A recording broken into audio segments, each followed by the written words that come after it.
தஞ்சை பெரிய கோவில் 1000 வருடங்கள் ஆகியும் எந்த இயற்கை சீற்றத்தாலும் அழிக்க முடியாமல் இருப்பது நம்ம தஞ்சை பெரிய கோவில். இந்த கோவிலை கிபி 1010 சோழ மன்னன் முதலாம் ராஜராஜ சோழனால் கட்டப்பட்டிருக்காங்க. அது மட்டுமல்ல, இந்த கோவிலை வெறும் 7 வருஷத்துல கட்டியிருக்காங்க.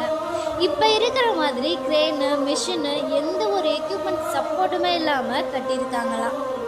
சும்மாலாம் சொல்லக்கூடாதுங்க. இந்த தஞ்சை பெரிய கோவிலோட சிறப்பை பார்த்து யுனெஸ்கோ அமைப்பில் உலக பாரம்பரிய சின்னமாக அறிவிச்சிருக்காங்க.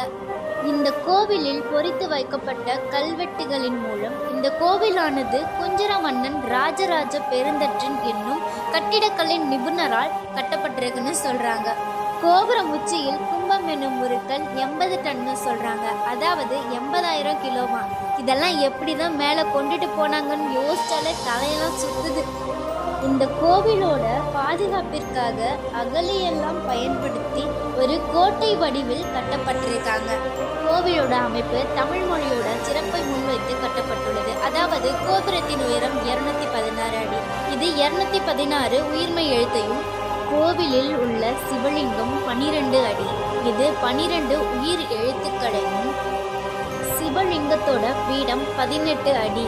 இது 18 மெய் எழுத்துக்களையும், சிவலிங்கத்திற்கும் நந்திற்கும் இடைப்பட்ட தூரம் 247 அடி. அதாவது 247 தமிழோட மொத்த எழுத்துக்களையும் சொல்லுது.